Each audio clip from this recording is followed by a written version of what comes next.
The skies over Colorado have been smoky all week because the wildfires burning along the western slope.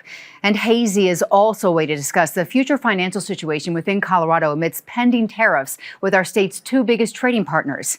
And as we get ready for this week's show, lawmakers in Washington are following along with a White House request to cancel $9 billion for foreign aid and public broadcasting, funding that had already been approved. Our Colorado Senators Bennett and Hickenlooper both voted in favor of maintaining funding for public media. To quote our boss here at PBS 12, this is a challenge, but the mission is greater than the challenge. And so our mission continues to bring you thoughtful discussion of all that is happening in Colorado here on this week's Colorado Inside Out.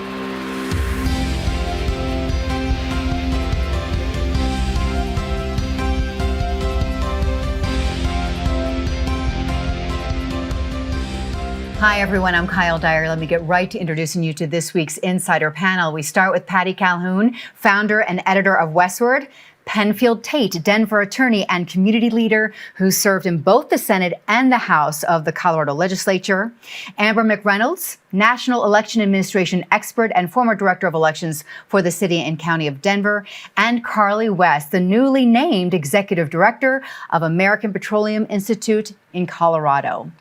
Colorado's population growth is slowing down quite a bit. Net migration for our state is down 52% since 2015. There's an even bigger drop when you look at Metro Denver. This, according to a report from the Common Sense Institute. Now, is the cost of living a big reason for that? You might think so when you look at the results from another poll that was released this week from the Colorado Health Foundation that says, aside from politics, Coloradans are most worried about the high cost of living and housing affordability. And then, Patty, in just a couple of weeks, the tariffs are scheduled to begin with Canada and Mexico, our state's two biggest trading partners. The most interesting thing about that poll was that people don't trust politicians, that they thought politicians were the biggest problem. So this is from Pulse, the Colorado Health Association polling. Everyone around the country is worried about affordability and the cost of living. It's acute here, especially if you're trying to find housing. But when you look at the fact that all of a sudden our politics is what concerns people the most, I think it's because they're blaming the politicians for not dealing with the problems with cost of living, not getting the tariffs in hand, not dealing with Washington, D.C. But that was really startling that they had that item jumped to the top. 10 years ago, people would have been dancing in the streets of Denver to hear that fewer transplants were coming because we have traffic. We have the traffic going to the mountains. You've got the traffic going downtown. We needed a breather to kind of catch up. We still have the younger generation. It's still like number 2 to come here. The state demographer had warned about this a long time ago, 2 years ago. So this is nothing new and surprising, but we need to deal with it. Okay, Penn. The two topics are interconnected. When Patty talks about the polling and people don't trust politicians, what people really want in their lives is certainty. The underlying problem with the whole tariff war is nobody knows the objective of the war, who's the enemy, who are friends, and where we're supposed to end up.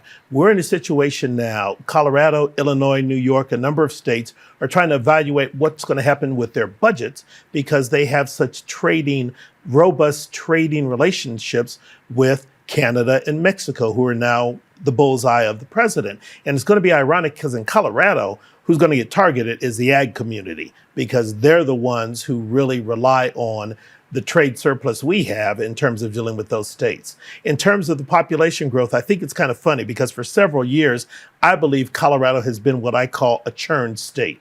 That is, young people come here, stay for a year or two, get some experience, work a job, and then leave, and they're replaced by other young people.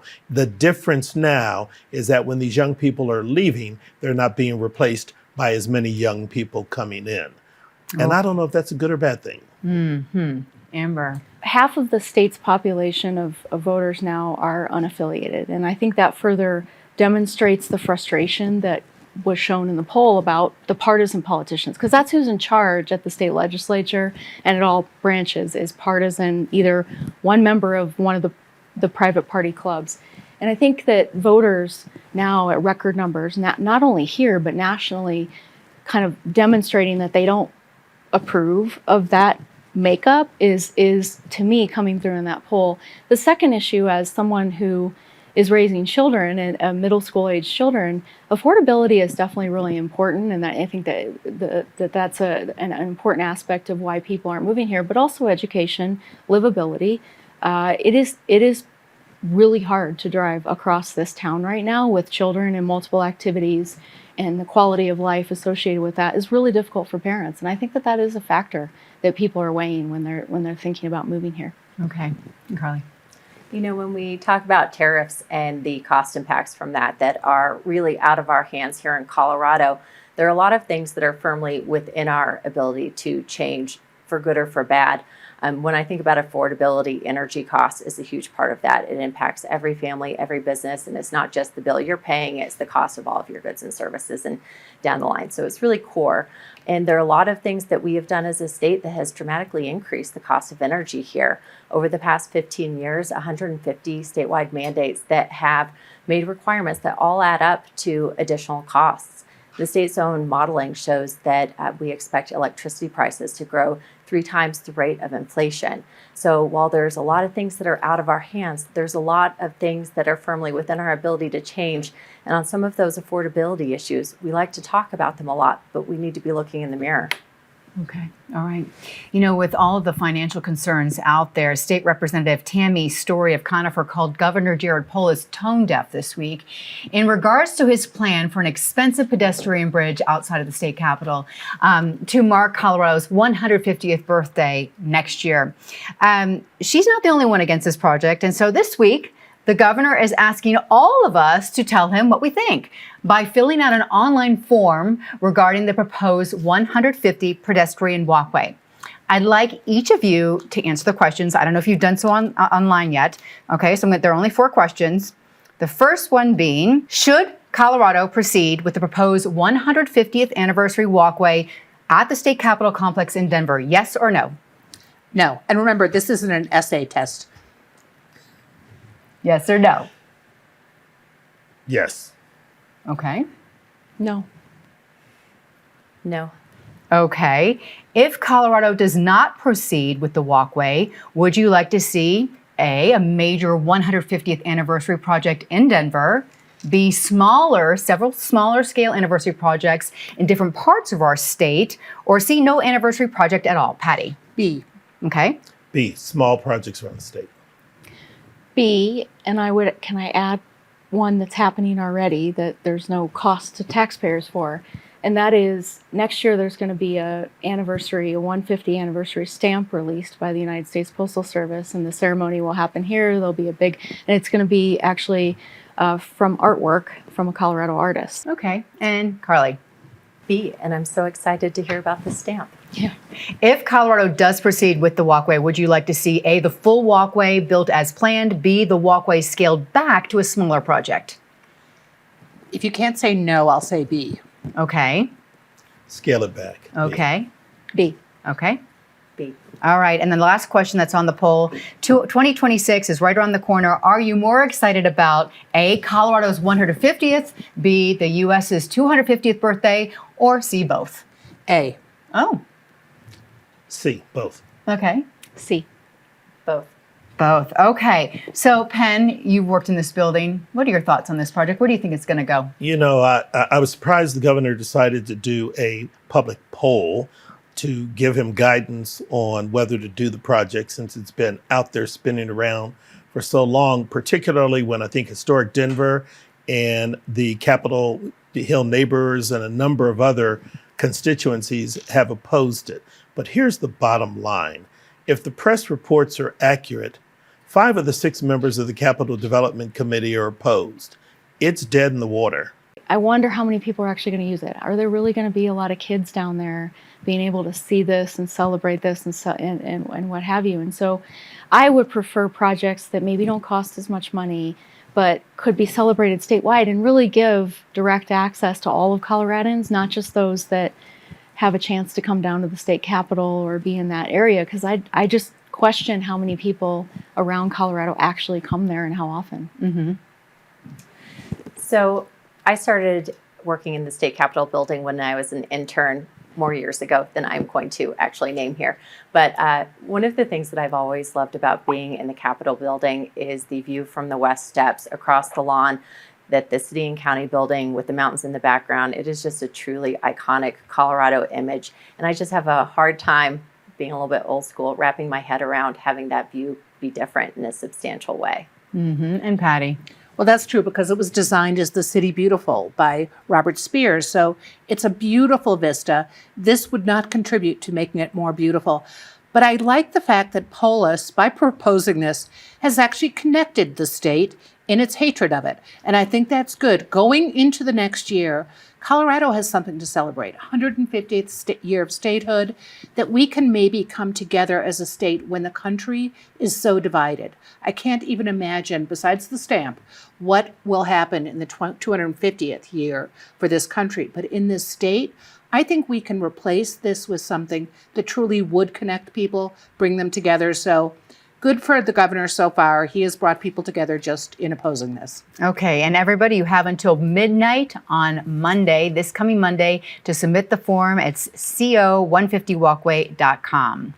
So while a lot of attention is on August the 1st of next year, Colorado's birthday, June the 30th will also be an important day here in Colorado next summer. That is going to be primary day for the midterms. And this week, we've seen some more people jump into races, including State Senator Jessie Danielson, who's running for Secretary of State. And she says, for one thing, she wants to stand up for patriotic election workers. And Amber, there are currently election workers in Archuleta County who don't have an office currently because their office, the clerk's office in Archuleta County, was firebombed. Yeah, that news came out, and then another news story actually came out yesterday with more impacts, all tied to a lot of the misinformation and disinformation that we've talked about before on this program, but that are plaguing election officials. There's so much information and distrust in the election process that has occurred over the last 5 years, and that is having a negative impact on these incredible election officials that work across the state. And I want to just make a point. First, I hope the Archuleta office gets repaired quickly and they're back up and running. But I want to make a note in particular about the strength of the Colorado Clerks Association. They demonstrate, and a lot of people, when a lot of these news stories come out, you see members of both parties from both sides of the clerks saying the same thing, which is that election administration needs to be nonpartisan or cross-partisan. It needs to be free from disinformation and partisan meddling. You see this consistently, and that really, I think, demonstrates the incredible leadership of the Colorado Clerks Association and all of the clerks statewide in their commitment to a healthy democracy and this idea of cross-partisan collaboration, which to me is another example of why Colorado leads. Okay. Carly, your thoughts on this busy election-related week? Whenever we think about primaries, I can't help but think about how many of Colorado's primaries, especially in our legislative races, are truly the election. That the estimate is about 83% of our seats are safe for one party or the other, and that really the true election happens in that primary and really how critical those are. So for me, every time it raises the question of, is the system that we have resulting in a legislative body that does or doesn't reflect the population of Colorado? We know that primaries, despite great work that folks have done, that Amber has done around making sure that every Coloradan who wants to participate in the primary is able to do so, we still see really low numbers in those, and it skews who wins those and it skews our representation. So I think it's just important that we keep thinking about if that is the system that we think best represents our Colorado electorate. It's going to be wild next June. Let's remember the people who don't trust the politicians. I don't think it's necessarily their county commissioners or people on the school board or individual representatives. It's the parties in this state who are pretty much getting the fix in with the primary. You don't have to wait till November. You know who's going to win with that primary. And all too often with the Republicans, it's been the worst candidate possible for giving the Democrats a run for their money in November makes it. So let's remember the clerks are doing an unbelievable job, that our election system does work. It is, I think, deserving of being called the gold standard. The problem is sometimes who's on the ballot. both for the primary and then in November because of the way the parties are running. So that's all things we have to think about. So far, though, I'm enthusiastic over how many people are getting involved. I think there's 7 Democrats now going up against Gabe Evans, Lauren Boebert, who just called for a special counsel on Jeffrey Epstein. She might get some votes that way. She's got competition. It's going to be a wild election season. And a lot of women running in this And season. it's going to be great. And your vote will count. Yes, it will. Penn. You know, we have a lot of issues, but one thing that we have to keep track of and remember is we're sort of the gold standard. We're a democratically elected republic form of government, and it has worked. That being said, something that was created 250 years ago may not be the right formula and the right way to go about running elections 250 years later. The country has changed a lot. The demographics, the patterns of where people live have changed significantly. And maybe it's time to rethink how we run and manage elections. But, you know, to Carly's point, yeah, the parties are an issue here. And you often see people get a nomination who you know have no chance of winning the general election. And if they win the primary, the election is the primary. Yeah. So, Amber, I have to ask you, since you're a big proponent of ranked choice voting, the Denver City Council is toying with this idea to bringing that to Denver's municipal elections. Given that Denver has a budget deficit, given that we also experience things like voter fatigue, turnout in the municipal cycle is pretty low, and then runoff, it usually trails off. Some of these proposals are really important in saving the city money. Every election Denver runs, it's about $3 million, sometimes more. So given the budget crisis, I think these are the important policy discussions that Denver should certainly be looking at. Hopefully Colorado Springs, starts to look at these options too. The other thing, and Amber's the expert at this, so I probably ought to ask her, but it's my understanding that places like New York and other large metropolitan areas already have ranked choice voting. But to Carly's point, the polarization in our country is an issue.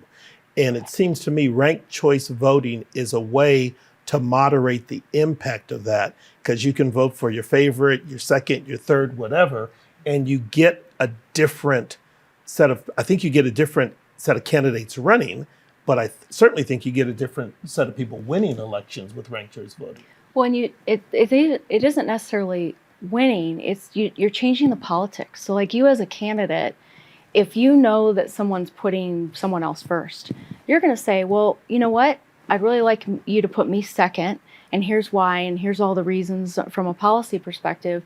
And so the conversation that politicians have with voters is different in that kind of election, because it's not one-to-one anymore. You want people to put you second or third if you're not the first choice. And so it actually creates a more collaborative political environment. And that's really the biggest impact, and it gives people more choice. Many of the election measures we vote on decide how much programs get paid, where our resources go, where they should be focused. This week, members of the Denver City Council are questioning the process of selecting and excluding certain projects in Mayor Johnson's proposed bond package. And the council has to give the okay for Vibrant Denver, for this bond issue, to make it before voters. Carly, I will start with you.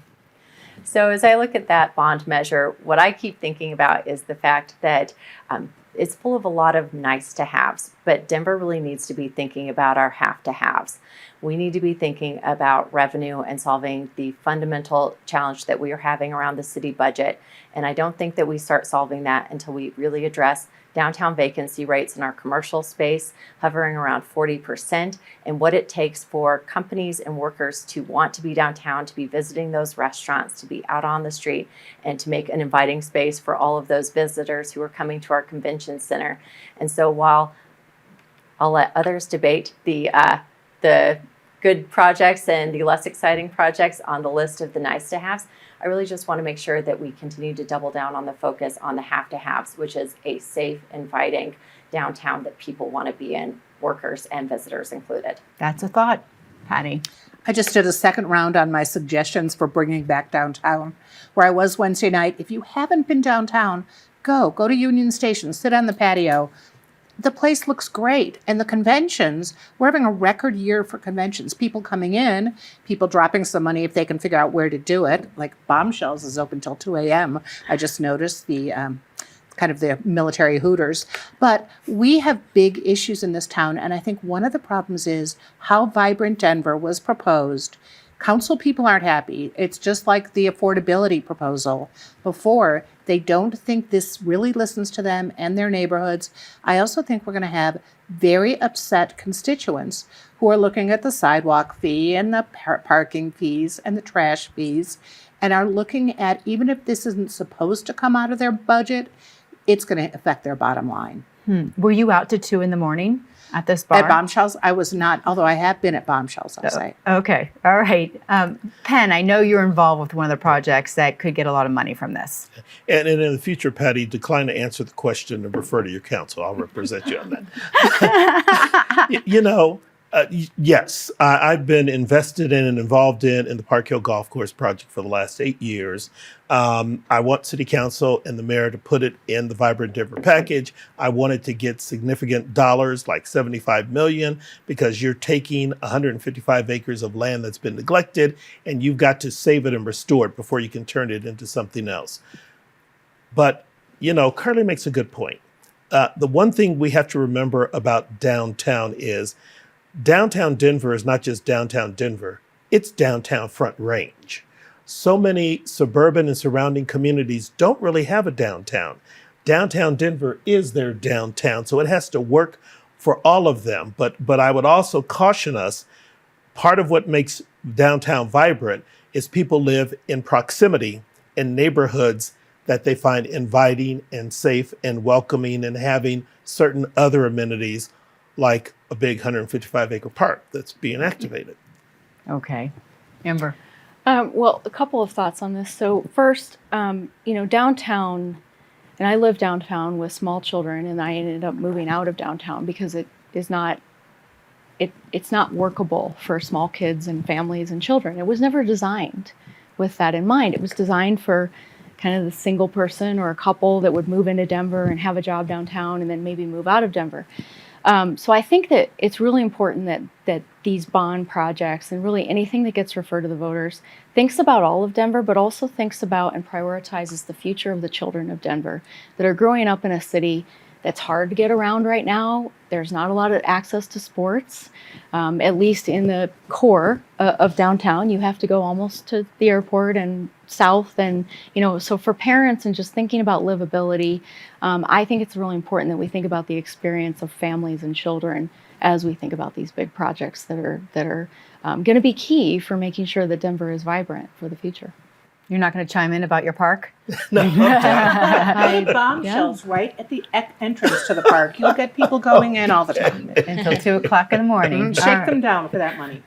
Let's go down the line and talk about some of the highs and the lows this week. Patty, start with the low point so we can end on a good note. I'm returning to the parks and the Denver Parks and Rec. After 30 years of Volunteers for Outdoor Colorado, taking over the Wash Park Bathhouse, fixing the Wash Park Bathhouse, naming it after Joe Chappelle, one of their legendary leaders. They do so much good in this state, and now they're going to be booted out. Their lease is not going to be renewed unless we can change things. And the city doesn't have a plan for what to do with the bathhouse that right now is working splendidly. And they've been there for as long as I've 30 lived years. here. All right, Penn. Carly mentioned livability. Something that undercuts livability. I am sick and tired of the city throwing up these white poles in all these streets all over the city with no notice, no warning, without talking with community. The one exception I know is they talked to folks in Park Hill and they pulled them up on Kearney Street. But this has got to stop. My negative is the Archuleta bomb issue, but then just generally, and some of the news that came out yesterday, the continued stress and attacks on the good people that are election officials around this state, the clerks that are doing everything they can to serve their communities every day with limited resources. It's just, we need to show them more grace and kindness and empathy and offer to help rather than make their jobs more difficult. Okay. Carly.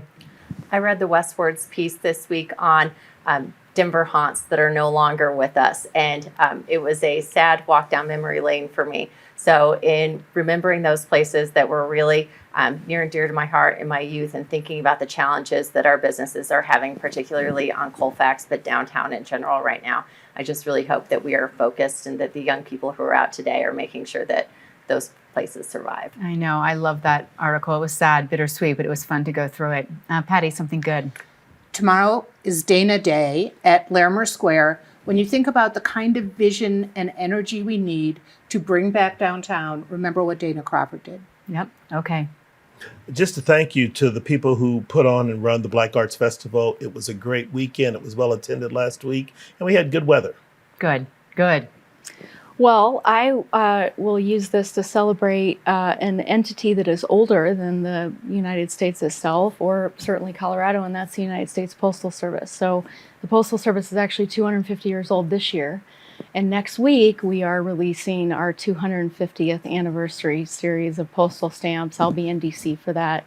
And so it's just a delight to celebrate this incredible institution that has built the country and connected all people across the country since our founding. And for people who don't know, you're on the Board of Governors. I'm on the Board of Governors for the Postal Service. Okay. In a couple of weeks, I'm taking the kids to New York for the first time, and they are thrilled to see the Statue of Liberty, and it is making my jaded political heart jump a little bit how excited they are. So That's great. That's a fun boat ride. Yeah. Okay. My highlight this week for me is our president and general manager of PBS 12, Bobby Springer, and our board of directors as well, and the leadership at all of the public media stations across the United States who have been weathering a storm for months now and are now facing the reality of a loss in federal funding. Our boss, Bobby Springer, says there's a dual feeling of disappointment and resolve, and that this is a moment for resolve. If you look back in history, it was 1967 when President Johnson signed the Public Broadcasting Act. He wanted there to be a way to enrich the lives of all people with quality education and cultural programming, free of commercials, especially for those in underserved communities. Many decades later, PBS is deeply woven into the fabric of our communities. And like any nonprofit, the mission is at the center of everything we do here at PBS 12, and the mission has not changed. We have felt an outpouring of support from Coloradans who believe in this mission, and we are not going anywhere. Again, as I said at the top of this show today, this is a challenge, but the mission is greater than the challenge. Thank you to our insiders who join us this week. Thank you who watch along every week or listen to our podcast. I'm Kyle Dyer. I will see you next week here on PBS 12.